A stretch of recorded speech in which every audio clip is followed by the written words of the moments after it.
우리 교회 예배에 처음 참석하셔서 새 교인으로 등록을 하면 제가 새 교우실을 찾아가서 전도한 분하고 새로 등록하신 분하고 함께 기념 사진을 찍습니다.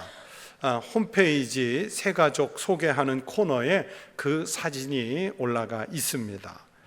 그런데 짧은 시간이지만, 정말 짧은 시간이지만 제가 사진을 찍고 준비하는 시간에 몇 가지 물어보는 것들이 있습니다. 교회에 처음 나오셨느냐? 어느 교회를 다니다가 오셨느냐? 청주로 이사를 와서 우리 교회로 옮기신 것이냐? 이런 간단한 질문을 몇 가지 해요. 그리고 때로는 질문이 아니라 축복하는 말씀을 드릴 때도 있는데, 이번에 우리 청북교회에 등록을 하고 신앙생활을 시작하신 것이 인생에서 가장 복된 선택이 될 것입니다. 그리고 만약 오늘 처음 나오셨다면 이 날이 인생에 제일 좋은 것을 선택한 날로 기억되시기를 바랍니다. 그래요.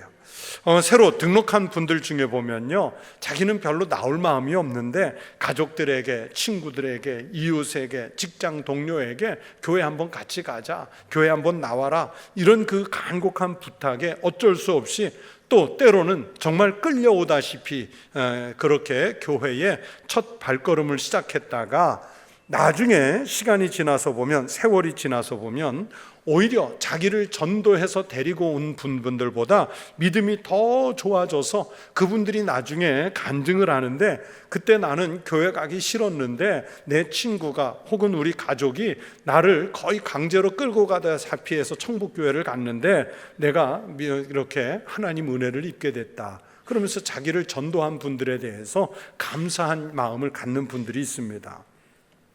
그렇게 신앙이라고 하는 것은 처음 된 사람이 나중되기도 하고요, 나중된 사람이 먼저 앞서가는 놀라운 일들이 일어나지요. 그래서 새로 등록한 분들에게 앞으로 예수 잘 믿으시고 신앙생활 잘 하셨으면 좋겠습니다, 이런 내용을 제가 짧은 시간에 말씀을 드려요. 이 말은 그냥 의례적으로 하는 말이 아니라 정말 진심을 담아서 하는 말이에요. 인생을 살면서 우리가 많은 선택 혹은 다양한 선택을 하면서 살게 되는데, 그 많은 선택 중에서 예수를 믿기로 작정한 선택이 제일 복된 선택인 줄로 믿습니다. 왜냐하면 이것은요, 70년, 80년, 90년 사는 짧은 인생의 문제가 아니라 영원한 생명, 즉 영생과 직접적인 관계가 있는 믿음을 선택하는 문제이기 때문에 그렇습니다. 여러분, 새 교인만 그러겠습니까? 그렇지 않습니다. 여러분도, 즉 오래 믿으시고 교회를 출석하신 지 오래된 모든 분도 다 똑같습니다. 예수를 믿기로 작정하고 신앙을 선택한 것, 정말 하나님이 주신 귀한 복인 줄로 믿습니다. 그러므로 기왕 믿기로 작정하고 교회 다니신다면 예수 제대로 믿으시고 어떤 상황과 형편 중에도 예수님만을 의지하는 믿음으로 살겠다고 그 심령에 다짐하시기를 바랍니다. 이 믿음의 은혜와 복이 우리 성도들과 함께 하시기를 축원합니다. 그래서 오늘은 예수를 제대로 믿는 여러분에게 믿음이 줄 수 있는 용기에 대해서 말씀을 준비했습니다. 여러분, 우리 교인들 중에 보시면 성경을 정말 열심히 읽는 분들이 많아요. 성경을 그분들이 읽으면서 느끼셨는지 모르겠지만, 여러분, 성경을 자세히 읽다 보면 대부분 성경의 말씀은 명령형으로 되어 있다는 것을 알 수 있습니다. 성경의 말씀은 하나님께서 하나님의 백성들에게 주시는 말씀이기 때문에 권고하고 권면하는 내용보다는 명령으로 주시는 말씀들이 압도적으로 많습니다. 성경에서 말씀하는 그 많은 명령의 말씀 중에 어떤 내용의 명령이 가장 많을까요? 하나님께서 반복적으로 제일 많이 명령하신 말씀을 알아야 우리가 그 명령을 잘 지킬 수 있을 것 아니겠습니까? 사랑하라는 명령일까요? 아니면 복음을 전도하라는 명령일까요? 제사를 잘 드리라는 명령일까요? 아닙니다. 당연히 그런 명령도 들어가 있지만 그렇다고 그것이 전부는 아니에요.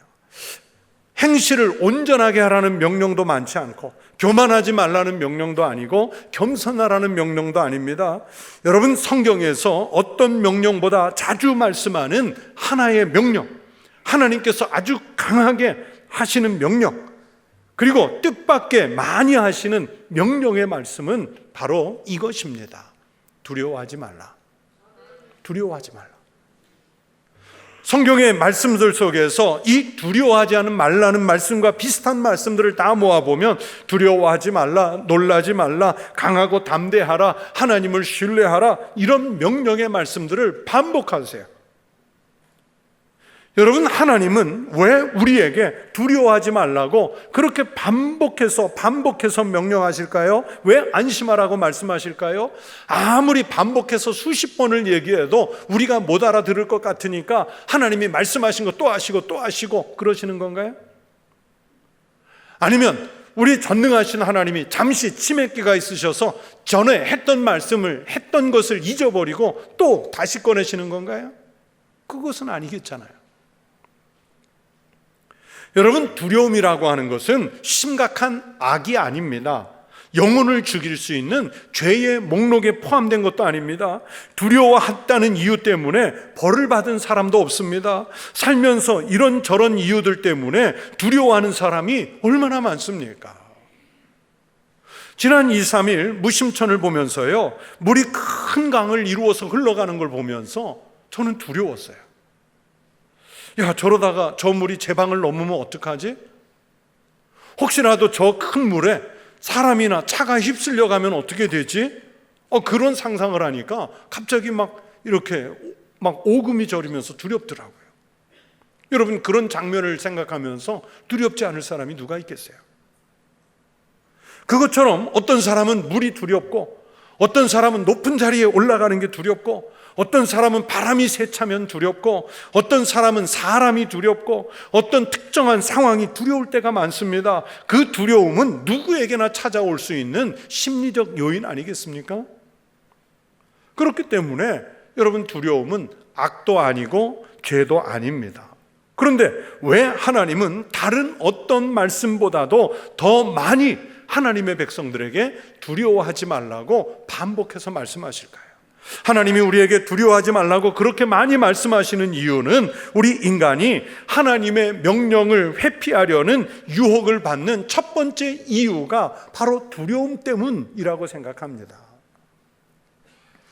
오늘 우리가 읽은 성경 말씀을 보시면요, 예수님께서 캄캄한 밤에 갈릴리 호수 위를 걸어오시지요. 본문 26절에 보면 그 장면을 보고 제자들이 깜짝 놀라서 유령이라 하며 무서워하여 소리 지르거늘 이라고 장면을 묘사했습니다. 여러분, 생각해 보세요. 우리 같으면 그 장면 보고 안 놀라겠어요?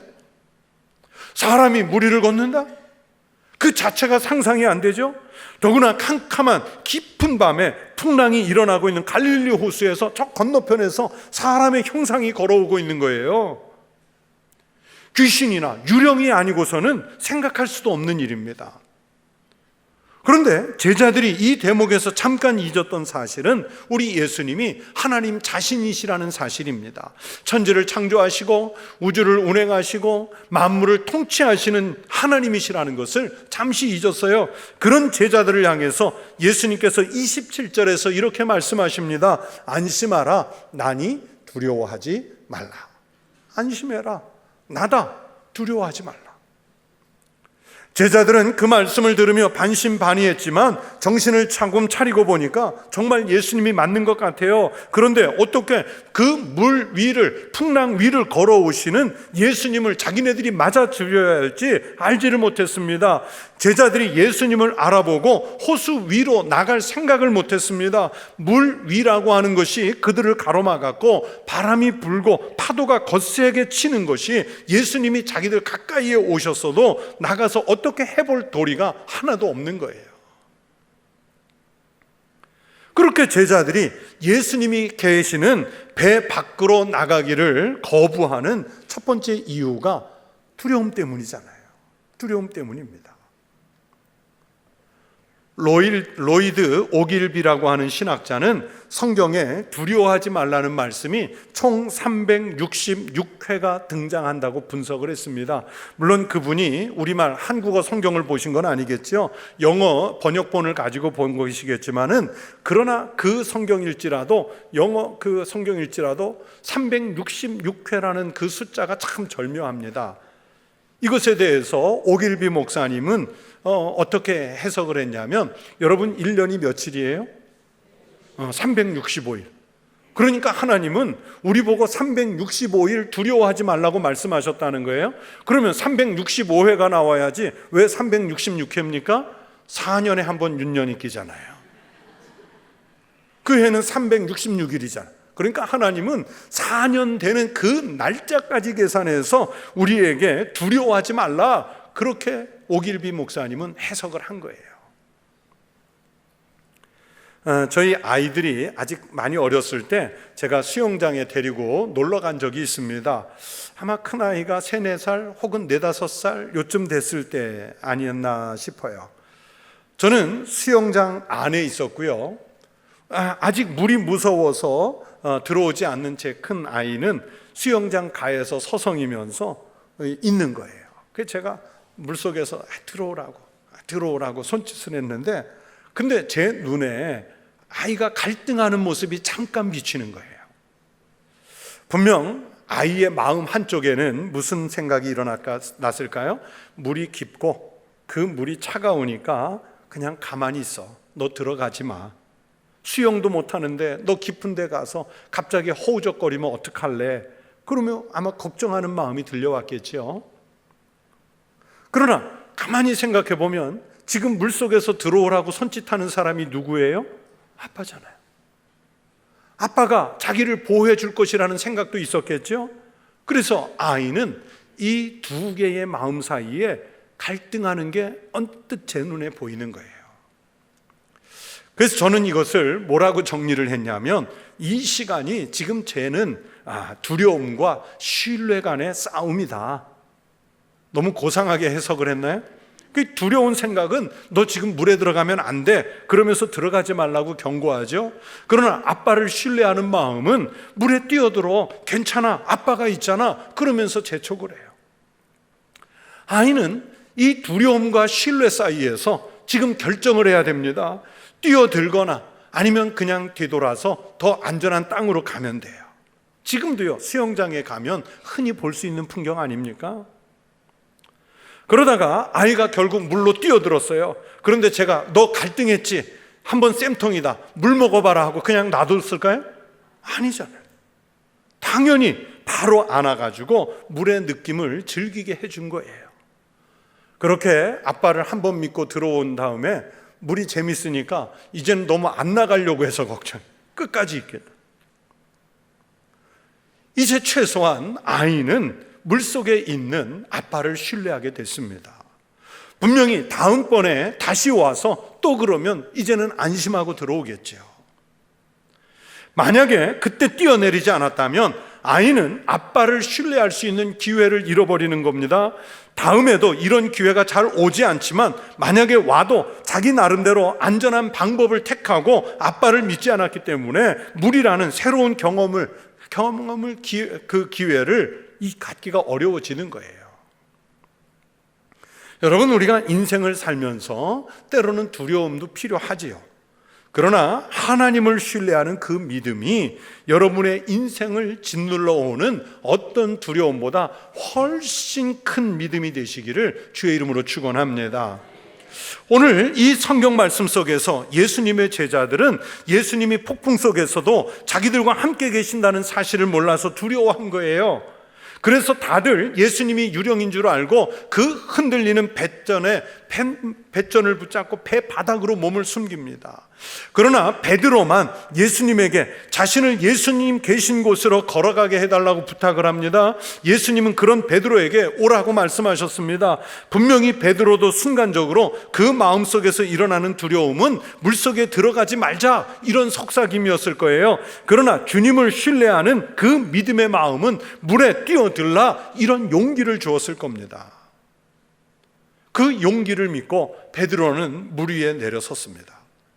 처음에는 예수님을 향해서 걸어가면서 자신이 물 위를 걷고 있다는 사실 때문에 얼마나 경이롭고 얼마나 놀랐을까요? 세상에 이런 일이 다 벌어졌다면서 한번 벌어진 입이 다물어지지 않고 있었을 겁니다. 그런데 베드로가 그 순간 갑자기 두려워지지요. 주변을 보니까 여전히 바람이 세게 붑니다. 집채만한 파도가 자신을 집어삼킬 듯이 덮쳐 일어나고 있습니다. 저쪽에 서 있는 분이 정말 예수님이신지 맞는다는 확신도 제대로 서지 않습니다. 그 순간 베드로의 마음이 복잡해졌어요. 그러면서 동시에 두려움이 생겼습니다. 그 순간 베드로가 갑자기 물속으로 빨려 들어갑니다. 저는 이 장면에서 베드로가 갈릴리 호수라고 하는 물에 빠진 것이 아니라 자기 걱정에 빠진 거예요. 자기 염려 속에 빠져버린 거예요. 그 마음속에 일어나는 인생의 두려움에 지금 베드로가 빠져들어간 거예요. 하나님이 두려워하지 말라고 성경에서 그렇게 자주 말씀하시는 이유는 두려움이 그 어떤 것보다도 이렇게 우리를 하나님에게서 멀어지게 하고 우리 인생을 걱정과 염려 속에 가장 빨리 함몰시켜버리기 때문입니다. 오늘 말씀에서 그런 것처럼 두려움은 우리가 예수님에게로 가까이 가는 것을 회방해요. 우리가 하나님을 믿으면서 물 위를 걸어가는 것과 같은 새로운 인생을 살려고 하는 그 믿음의 길을 가는 길에 최대의 장애물이 바로 우리 주변에서 일어나는 두려움들인 거예요. 여러분, 두려움이 무엇입니까? 가장 간단하게 설명하면 두려움은 위험이 가까이 있으니까 그 위험을 대비해야 한다고 하는 내면적인 경고예요. 그래서 두려움은 우리가 도망가도록, 우리가 숨도록, 아니면 반대로 그 두려움에 맞서 싸우도록 그런 준비를 시킵니다. 때로는 필요한 두려움도 있습니다. 어린아이가 뜨거운 다리미에 함부로 손대지 않도록, 아이가 끓는 물에 함부로 손 넣지 못하도록, 그건 두려움이 좀 필요하죠. 우리가 운전할 때 무모하지 않게 해야 한다는 그런 두려움이 있어야 돼요. 그래야 안전을 위해서 필요한 두려움이지요. 그러나 여러분, 대부분의 두려움은 우리가 새로운 세계에 도전하지 못하도록 우리를 현실에 묶어두는 경우가 많습니다. 아무것도 못하게 만드는 게 대부분 보면 두려움이에요. 여러분, 살면서 보면 걱정을 팔자처럼 끼고 있는 분들이 있는데 두려움은 우리를 그런 사람으로 만듭니다. 그러니까 대부분의 두려움은 좋은 게 아니에요. 두려움은 내 자존감을 상하게 합니다. 내가 충분히 이겨갈 수 있는 장애물도 무서워서 피하도록 만들고 결국에는 인생을 패배자로 만들어서 성취하지 못하게 합니다. 물론 안전한 길을 택했다고 스스로 위로하고, 또 반대로 다른 사람들은 내가 그 순간에 두려워했는지 알지도 못해요. 그러나 도전할 수 있는, 새로운 세계를 경험할 수 있는 기회를 두려움 때문에 날려버린 나는 알고 있지 않습니까? 그래서 자존감이 상하는 거예요.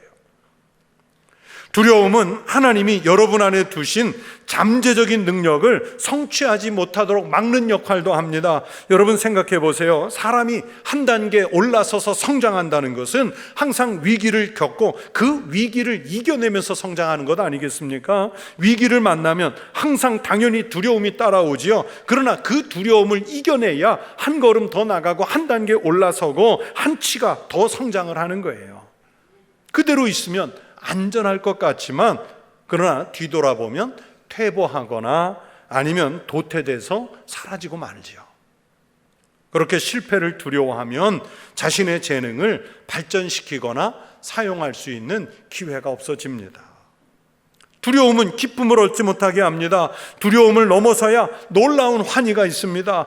여러분, 단 몇 발자국 걸었을 뿐이지만 베드로는요, 보통 사람이 무리를 걸어간 놀라운 경험을 한 사람이 됐습니다. 이것이 얼마나 신비한 경험이었을까요? 두려움에 굴복하기만 했다면, 다른 제자들처럼 배전이나 붙잡고 머리 숙이고 배 밑바닥에 깔아앉았다면 그런 신비와 그런 기쁨을 누릴 수 있는 기회가 없었을 것이지요. 심리학에서 연구한 바에 의하면 걱정을 많이 하는 사람이 머리가 좋대요. 생각이 많잖아요. 걱정을 많이 한다는 건 생각이 많다는 거죠. 그 사람이 상상력이 풍부한 경험도 많답니다. 걱정을 많이 하는 사람들은 창조적인 잠재성이 많다고 그래요. 그런데 문제는 그 걱정을 하다 너무 많이 하기 때문에 나쁜 쪽 생각을 더 많이 간대요. 이거 하다가 나쁜 일이 일어나면 어떡하지? 사고가 나서 이 일을 못하게 되면 어떻게 하지? 사람들이 이 일에 대해 반대해서 괜히 망신만 당하고 끝나면 어떻게 하지? 그러면서 일어나지 않을 일까지, 미래의 염려까지 다 끌어다가 지금 걱정하다가 안 하고 마는 거예요. 그래서 뛰어난 잠재력을 갖고 있으면서도 두려움 때문에 아무것도 못하고 마는 인생이죠. 그렇게 되면 뭡니까? 기쁨을 누릴 수 있는, 한 걸음 한 단계 더 올라갈 수 있는 기회를 상실하잖아요. 사랑하는 성도 여러분, 여러분의 인생 가운데 있는 두려움을 제거하십시오. 특별히 신앙생활하면서 겪을 수 있는 두려움을 버리시기 바랍니다. 제가 이번에 종교개혁지를 방문한 곳들 중에 보름스, 아주 유명한 보름스 협약이 이루어진 그 보름스라고 하는 곳이 있는데, 이 종교개혁의 역사에서 아주 중요한 곳이에요. 이곳에서 종교개혁자 마틴 루터가 당시에 신성 로마 제국 까를 5세 황제 앞에 서서 재판을 받는데, 그 루터가 서 있던 자리에 큰 동으로 만든 신발 형상이 2개가 있어요. 저도 그 신발을 이렇게 사람들이 거기 가면 이제 그 신발에 발을 넣고 쓰거든요. 저도 서서 루터가 그 까를 5세 황제 앞에서 했던 고백이 떠올랐어요. 하나님 아버지, 제가 여기 서 있습니다. 저는 아무것도 할 수 없습니다. 주께서 지켜 주시옵소서. 여러분, 자신의 생사여탈권을 가진 황제 앞에서 말은 그렇게 하고 있지만 얼마나 두려웠을까요? 루터가 그 고백을 한 후에 피신한 곳이 바르트부르크라고 하는 큰 성이었는데, 이번에 또 역시 그 성에 가서 루터가 숨어 지내던 작은 방을 보았습니다. 그 방에 은둔해 있으면서 루터가 아주 심각하게 우울한 상태가 됐는데, 아마 정신과의가 심리 진단을 받았으면 우울증 진단을 받았을 거예요. 그 상태에서 성경을 번역하면서 자꾸 우울한 상태니까 뭐가 마귀가 공격하는 것처럼 보이고 해서 잉크병을 집어던지죠. 그런데 그 우울한 상태에서도 루터가 굴하지 않고 찬송을 부르지요. 내 주는 강한 성이요 방패와 병기 되시니 큰 환난에서 우리를 구하여 내시리로다. 여러분, 루터가 종교개혁하면서 두려운 상황에서 부르고 지은 찬송이지 않습니까? 계란으로 바위를 치는 것과 같은 그런 두려운 상황에서 종교개혁가들이 그 압박과 두려움을 이겨낼 수 있었던 것은 그분들이 처음 구호로 내세운 오직 믿음, 솔라피데, 오직 믿음, 즉 예수님께서 함께 하신다는 믿음 때문에 그 상황을 이겨내고 역사의 물꼬를 틀 수 있었던 거예요. 성도 여러분, 베드로만 그런 것이 아닙니다. 루터나 칼뱅처럼 위대한 인물들만 그러는 게 아니에요. 우리도 두려워할 이유가 없습니다. 우리를 가장 안전하게 지키고 보호할 예수님이 계시기 때문입니다. 예수님은 멀리 계시는 분이 아니라 지금 풍랑이 일어나는 바다에서 베드로 옆에, 그리고 제자들이 탄 배와 함께 계신 것처럼 지금은 그렇게 우리와도 계시는 줄로 믿습니다. 루터와 함께 하셨던 것처럼 우리와도 함께 하시는 줄로 믿습니다. 예수님을 잘 믿는 신앙을 통해서 하나님께서 여러분을 얼마나 위대하게 사용하실지 기대를 하십시오. 여러분의 자존감을 하나님께서 회복시켜 주실 것입니다. 예수님을 확실하게 믿으십시오. 여러분의 인생에서 잃어버렸던 기쁨을 회복할 기회를 다시 열어주실 것입니다. 목회하면서 가끔 우리 교인들, 많은 교인들을 지켜보면서 아쉬운 것은 교회라고 하는 이 터를 마치 취미생활처럼 여기시거나, 아니면 뭐 세상에 나가 봉사하는 것보다 그래도 교회가 낫지, 그래서 교회를 봉사의 장소로 여기거나, 아니면 교회에서 친구 관계를 맺고 인간 관계를 맺는 아주 소중한 장소로 여기면서 출입을 하는 그런 모양새입니다. 그게 안타까워요. 그러다가 정말 작은 시험 하나라도 들면 뭐 아무리 항존직분자라도, 교회 출석을 오래 한 분이라도 신앙마저, 교회 출석마저 쉽게 포기해버리는 분들을요, 목회하면서 정말 많이 봤어요. 지금도 보고 있어요. 여러분, 정말 교회 다니시면서 다른 것 안 해도 괜찮으니까 여기서 예수 잘 믿는 신앙을 배워서 세상에 나가서 승리하는 삶을 사는 것이 바로 우리의 신앙의 방향이어야 하지 않겠습니까? 예수 제대로 믿는 신앙인들 보면요, 참 신기한 게 어려운 형편에도, 망해가는 상황에서도, 사고가 나고 인생이 흐트러진 형편에도 감사합니다, 그렇게 말하고 기쁩니다, 그렇게 말해요. 어떻게 그렇게 할 수 있습니까? 예수님이 그 어려운 중에 함께 계심을 제대로 믿기 때문입니다. 주님 때문에 우리 삶이 이 세상에서로 끝나지 않고 하나님 나라에서 모든 것이 회복될 것을 믿기 때문에 이기고 있는 거예요. 그래서 기쁩니다. 여러분도 그렇게 되실 줄로 믿습니다. 그것이 바로 우리가 교회를 다니면서 설정해야 할 방향 아니겠습니까? 성도 여러분, 예수님이 우리와 함께 계셔서 인도해 주시는 줄로 믿습니다. 안심하십시오. 두려워하지 마십시오. 하나님께서 여러분을 가장 선하고 좋은 길로 인도해 주시기를 주의 이름으로 축원합니다. 기도하겠습니다. 하나님 아버지, 감사합니다. 우리는 두려운 세상에 나가서 살고 있지만 하나님께서 풍랑이는 바다에 베드로와 함께 계시고 제자들과 함께 계셔서 저들을 안심하게, 저들을 두려워하지 않게 만들어주신 것처럼 우리와도 그렇게 함께 하실 줄로 믿습니다. 아무리 거칠고 파도가 세고 풍랑이 있는 곳에 산다 할지라도 우리가 주님과 함께 동행함으로 안심한 삶을 살아가게 하여 주시옵소서. 예수님 이름으로 기도하옵나이다. 아멘.